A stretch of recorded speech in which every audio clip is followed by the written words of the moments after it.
Hello students, I hope you all are fine at home. Student, as you know, we are working from home. That is why we are providing you online classes on behalf of St. Ange's Public School, Bagpat. Student, today here we go with chapter 6.2 of English main course book of class 7. The title of the chapter is The Plaint of the Camel.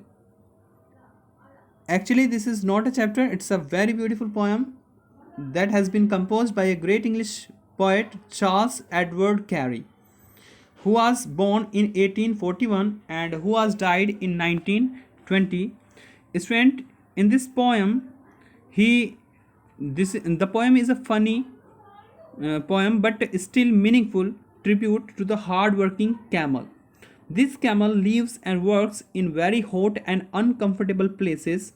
It does not have the comforts that even parrots do, so it compares its difficult life with that of other animal in a witty way.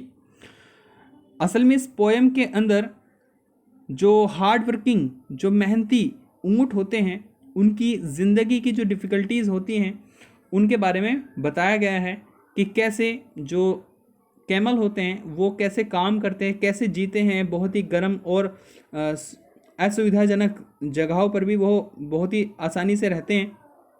और साथ में ये भी बताया गया है कि कैसे जो दूसरे जानवर होते हैं वो कैसे कंफर्ट्स के साथ रहते हैं, कितने आराम के साथ रहते हैं। इसीलिए जो बाकी के जानवर हैं उनकी लाइफ की डिफ़िकल्टीज़ को कंपेयर किया गया है कैमल की लाइफ की डिफ़िकल्टीज़ से, बहुत ही एक बुद्धिमानी के तरीके से, बहुत ही अलग तरीके से।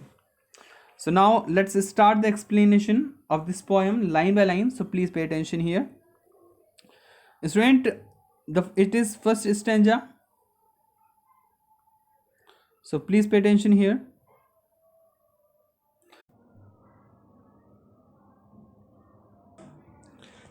Canary birds feed on sugar and seed. Parrots have crackers to crunch. And as for the poodles, they tell me the noodles have chickens and cream for their lunch. But there is never a question about my digestion. Anything does for me. Student, यहाँ पर जो camel है वो दूसरे जो पशु पक्षी हैं, जो दूसरे एनिमल्स हैं, जो दूसरे बर्ड्स हैं, उनके बारे में कुछ इन्फॉर्मेशन दे रहा है, उनके बारे में कंपेयर कर रहा है अपनी लाइफ से। वो कह रहा है canary birds is a kind of birds, small yellow birds known for their beautiful songs. अपने ये खुशगवार पक्षियों के रूप में जाने जाते हैं।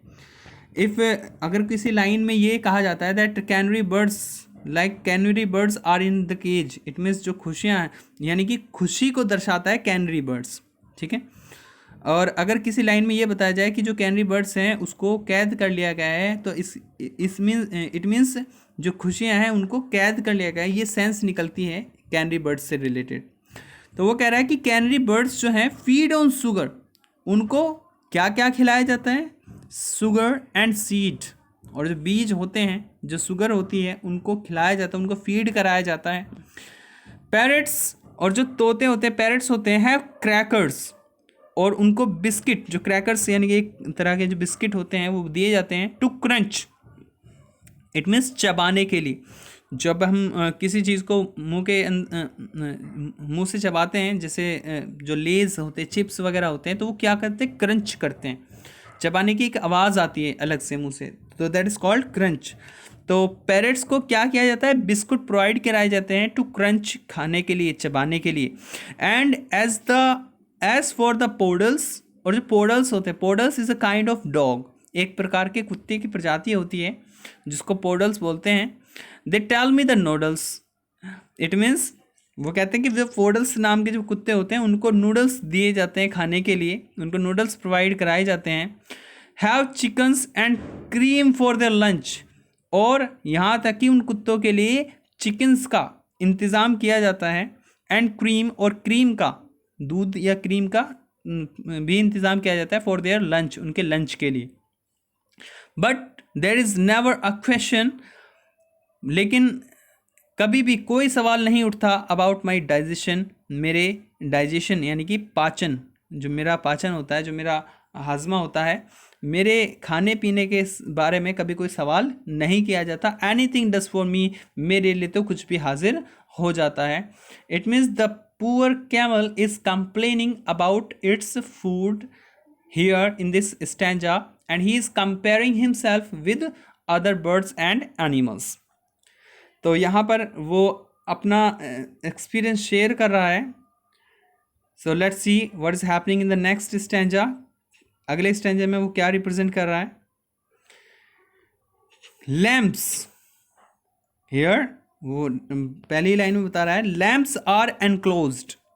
जो लैम्प्स होते हैं, lamps means the small young of sheeps and goats, जो मेमने होते हैं, जो भेड़ों के जो बच्चे होते हैं, lambs are called them, are being to called, are enclosed, उनको एनक्लोज किया जाता है, यानी कि चारों तरफ से ढका, यानी कि रोका जाता है। Where it is never exposed, जहाँ वो कभी भी एक्सपोज्ड नहीं करते। इट मीन्स उनको कभी भी बाहर नहीं छोड़ा जाता। स्पेशल उनका ध्यान रखा जाता है कि वो एक उनको रहने के लिए एक जगह दी जाती है ख़ास तौर पर।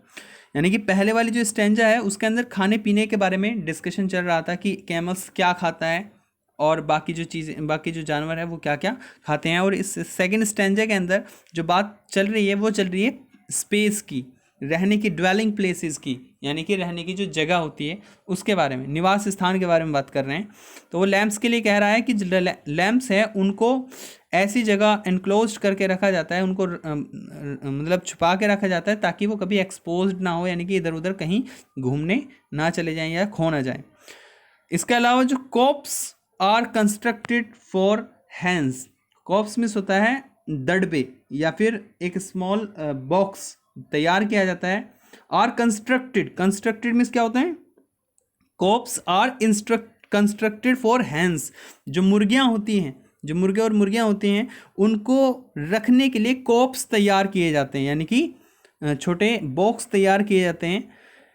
एंड किटन्स, और जो किटन्स होती हैं, जो बिल्लियों के बच्चे होते हैं, आर ट्रीटेड, उनके साथ कैसे ट्रीट किया जाता है? टू हाउसेज वेल हीटेड, उनको ऐसे घरों में रखा जाता है जहाँ खास गर्मी हो, यानी कि थोड़ा वार्म माहौल हो, क्योंकि ज़्यादा ठंड उनको बर्दाश्त नहीं होती। इसी वजह से उनको क्या किया जाता है, जब उनके लिए घर बनाया जाता है, स्पेशली ऐसे घर बनाए जाते हैं जहाँ थोड़ा हीटेड, थोड़ा गर्म एनवायरनमेंट उनको मिले ताकि वो वहाँ सर्वाइव कर सके, रह सकें।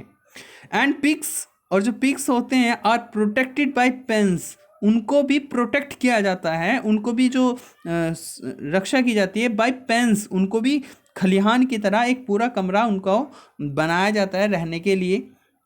बट अ कैमल, अब देखो यहाँ कैमल जो है वो अपने लिए शिकायत कर रहा है बड़ा ही दुखी होकर कि लेकिन जो कैमल है, और इवन अपनी क्वालिटी भी वो बता रहा है यहाँ पर कि जो but a camel comes handy, लेकिन कुछ भी हो, जो कैमल है वो बहुत हैंडी होता है। इट मीन्स बहुत ही ज़्यादा कन्वीनियंट होता है, बहुत ही ज़्यादा सुविधाजनक होता है, बहुत ही ज़्यादा काम आने वाली चीज़ होती है। And wherever it is sandy, और ये सबसे ज़्यादा काम कहाँ पर होता है, सबसे ज़्यादा हैंडी कहाँ पर होता है?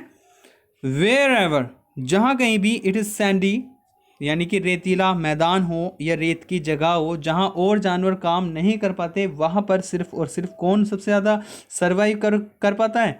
दैट इज़ अ कैमल, वो है एक ऊँट। ऊँट ही हर जगह सर्वाइव करने में सक्षम होता है, वो कहीं भी सर्वाइव कर सकता है। Anywhere does for me, at last वो कहता है कि कहीं भी, कोई भी जगह मेरे लिए मुश्किल नहीं है, मैं जहाँ चाहे वहाँ रह सकता हूँ। It is my ability. So in this stanza, camel is talking about the dwelling places. Now let's move ahead. आगे बढ़ते हैं. In the next stanza, it is last of the stanza. It is last stanza of the poem. A snake is as round as a hole in the ground. तो वो कहता है, snake के बारे में बात करता है कि स्नेक यानी कि सांप जो होते हैं वो इतने गोल होते हैं जैसे कि कोई होल, कोई छेद होता है इन द ग्राउंड, ज़मीन में। यानी कि इस थर्ड चैप्टर के थर्ड स्टेंजा के अंदर जो है केमल जो है पहले स्टेंजा के अंदर उसने बताया खाने पीने के बारे में, दूसरे स्टेंजा में उसने बताया रहने की जगहों के बारे में। But here in the third and last stanza he is talking about the body shape, जो शरीर का आकार होता है उसके बारे में हम बात कर रहे हैं। तो वो कह रहा है कि जो स्नेक होता है वो इतने गोल होते हैं जैसे कोई ज़मीन में छेद किया गया हो।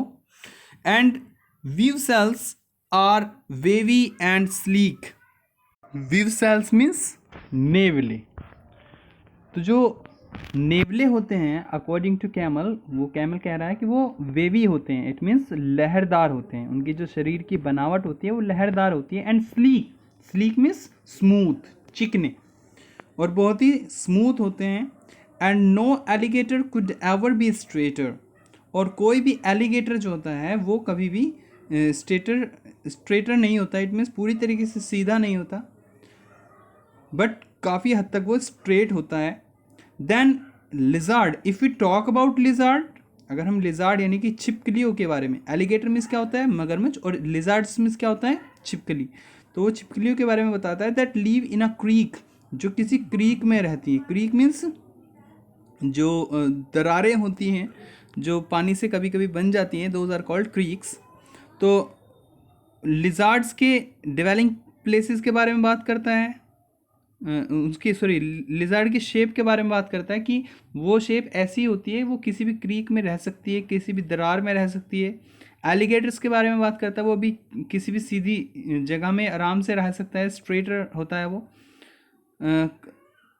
वेव सेल्स यानी कि नेवले के बारे में बात करता है कि जो शरीर की बनावट होती है उसकी वेवी और स्लीक होती है। और एलिगेटर जो होते हैं वो स्ट्रेटर नहीं होते, सॉरी। तो एलिगेटर के बारे में बता रहा है कि वो कभी भी कुड एवर बी स्ट्रेटर। और लिजार्ड्स के बारे में कहते हैं कि वो इतनी स्लिम होती है कि वो किसी भी क्रीक में रह सकती है। बट अ केमल्स ऑल लम्पी, लेकिन जो केमल होते हैं वो कैसे होते हैं, लम्पी होते हैं। लम्पी मीन्स होता है ढेलेदार, ठीक है। लम्पी यानी कि ढेलेदार होते हैं, जिनकी which are irregular in the shape. And bumpy, और वो कह रहा है बम्पी एंड हम्पी। यहाँ पर बम्पी मीन्स क्या है, जो उसका मास्ट होता है, उबड़ खाबड़ जो शरीर होता है। एंड हम्पी जो उसका कुबड़ होता है, कुबड़ जो उसके पीठ पर उगा होता है, एक पहाड़ नुमा आकृति जो होती है, दैट इज कॉल्ड हम्पी। तो वो कहता है जो केमल होते हैं वो हम्पी बम्पी होते हैं। And any shape for me, तो वो कहता है कि मेरे लिए कोई शेप नहीं है, इट मीन्स मैं अजीब सी शेप का स्वामी हूँ, मैं किसी भी तरीके से अपने आप को ढाल सकता हूँ, किसी भी मुश्किल से मुश्किल घड़ी में, किसी भी मुश्किल से मुश्किल एनवायरनमेंट में मैं सर्वाइव कर सकता हूँ। तो student, in this poem the poet is expressing the life of camel as typical as a human life. तो इस पोएम के अंदर जो नरेटर है वो कंपेयर कर रहे हैं केमल की लाइफ को बाकियों की लाइफ से। तो वो ये भी एग्जांपल देना चाहते हैं कि जैसे जो केमल है वो अपनी विभिन्नताओं के कारण जो मुश्किल से मुश्किल हालात है उनमें भी सर्वाइव करने की ताकत रखता है, पावर रखता है, वैसे ही इंसानों के अंदर भी बहुत से ऐसे व्यक्ति होते हैं जो बहुत सी विषमताओं के कारण पीछे, विषमताएं उनके सामने आती है, बहुत सी डिफ़िकल्टीज़ उनके सामने आती है, लेकिन फिर भी वो अपने आप को इस तरीके से ढालते हैं, वो इस तरीके से सर्वाइव करते हैं कि वो अपने आप को आगे बढ़ाते जाते हैं। So this was the end of this poem.